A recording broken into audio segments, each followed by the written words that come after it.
Hey, happy Thanksgiving. Hey, happy Thanksgiving. Gobble gobble. Gobble gobble. On this week's episode, we're gonna double feature, we're gonna review Midway. And The Irishman. Yeah, the Netflix exclusive with Robert De Niro, Al Pacino, Joe Pesci, and many more. Also news of the week. Yeah. Gobble gobble gobble gobble gobble gobble gobble.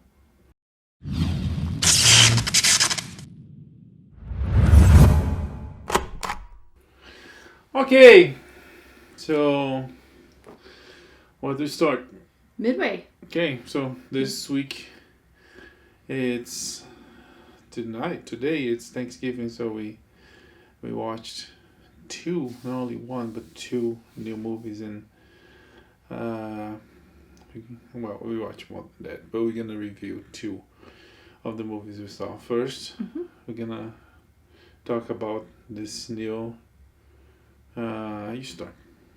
Yeah, so Midway. This is a film by Roland Emmerich, right? Yeah, same guy behind Independence Day, The Day After Tomorrow,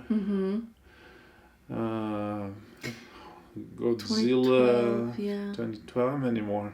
Bunch of good movies. And I personally loved it.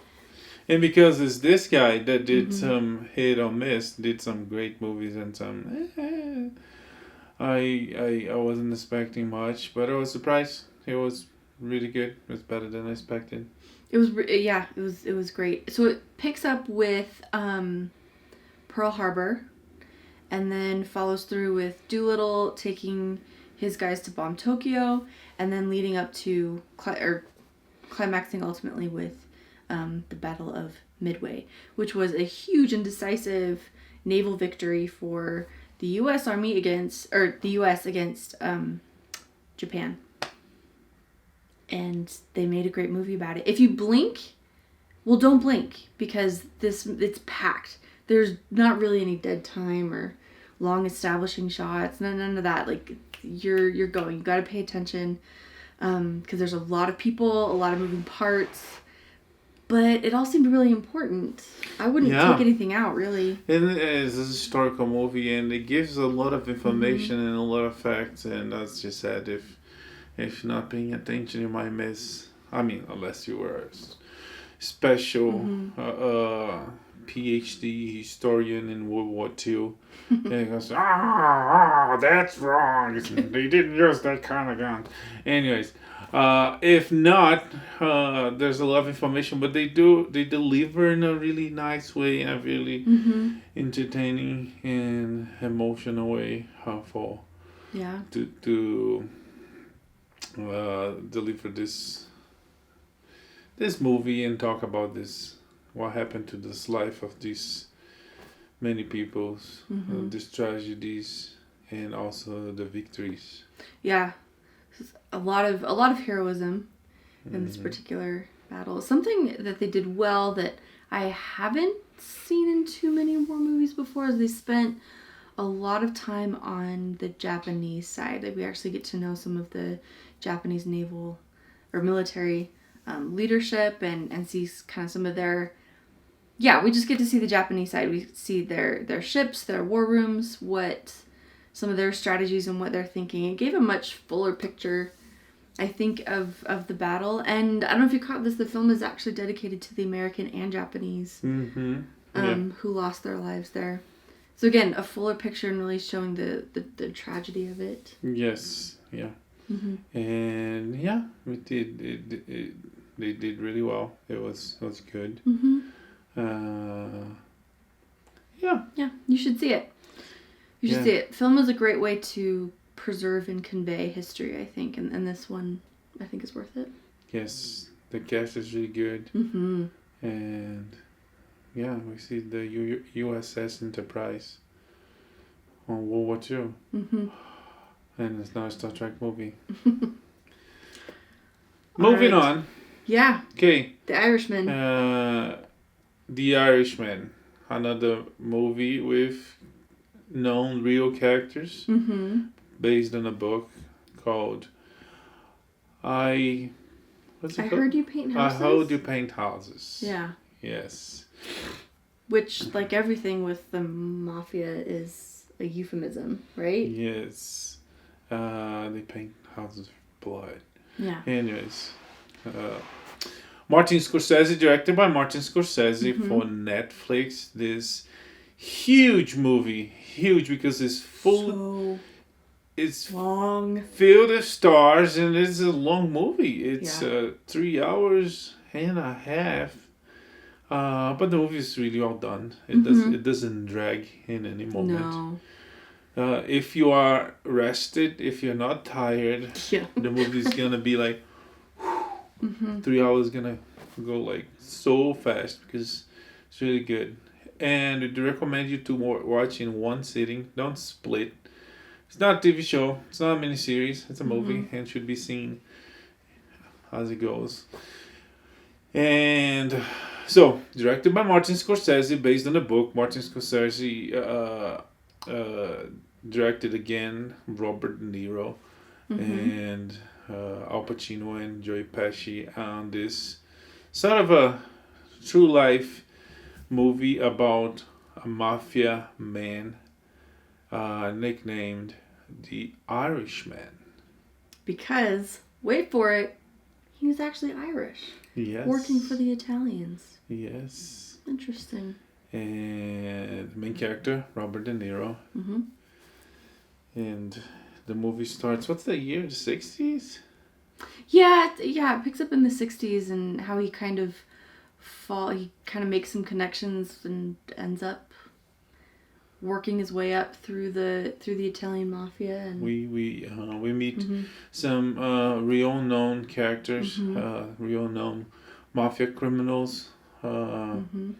We take glimpses at the political situation during the time, the Cuban problem, the Kennedys, the assassination of the Kennedys. Yeah. What else? Well, the union strikes. And yes, that's the main thing. That's the main thing. Al Pacino plays Jimmy Hoffa. Really well. Really good. Yeah. It's really compelling. I mean, the performances alone are pretty compelling to watch and enjoyable. Oh, they're such great actors. I went home today and my father was watching the same movie on Netflix, but he was watching in Portuguese and the dubbed in Portuguese and the dubbing artists are great. They do a terrific job, but it's like De Niro is De Niro for a reason. Yeah. The guy that dubs him, it's not him. It's like it's awful. Anyways, this new Netflix movie that should be at the movie theaters, but for some reason Netflix released like for very few screens. But anyone can watch. That's the finish. Anyone in the planet can now watch The Irishman. That comes to heat up, to put like gasoline on the spark for the Oscar race, because I was just gonna ask about that. Can a Netflix film be nominated? Oh yeah. The Academy. Some people that work for the studios want to stop that. They want movies, films, streaming not to be nominated. But yeah, last year Rome was nominated, and that's right. And the year before, so it's coming, and they're gonna take that place up there, and De Niro, Pacino, Pesci, among other people, came to fight with the Joker for Best Actor, among other things. Script, photography, editing. The movie is. Do you think it could be up for some technical awards? Because a lot of the movie they're showing Pesci and De Niro as much younger men. Oh yeah, that too. That I was about to talk about that and how the movie starts in the 60s and goes all the way to 2000s.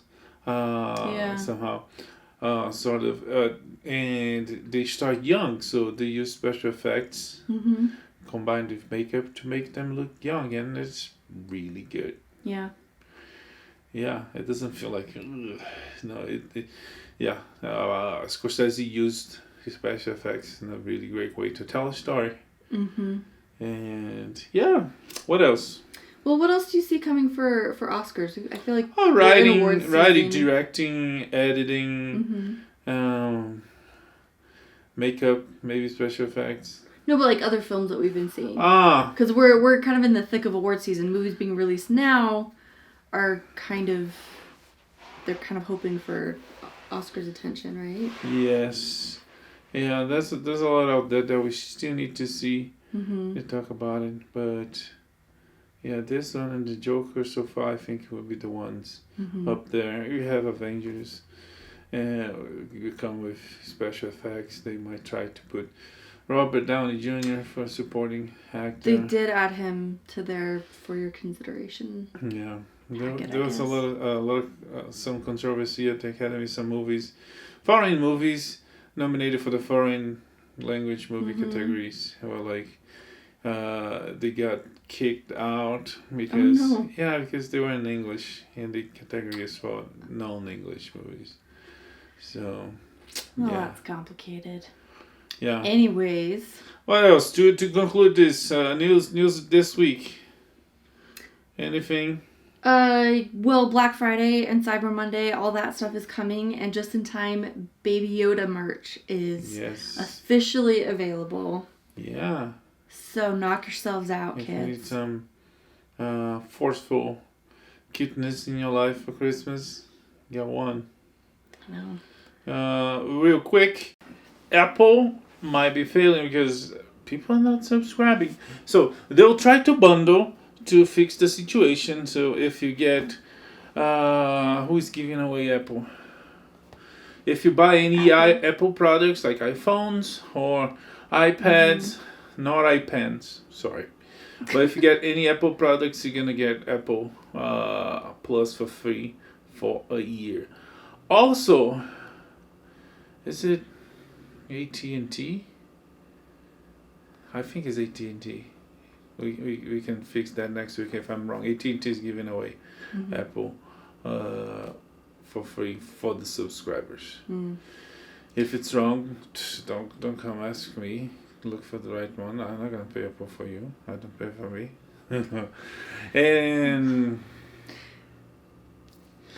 Paramount, the Paramount ruling was overturned by the Supreme Court this week. Yeah. Which allows movie studios to own movie theaters. That was considered illegal, but with the overturn, there's now legal, and it might change the industry since, a movie studio will own a movie theater and they will only show movies they produce or they want to show.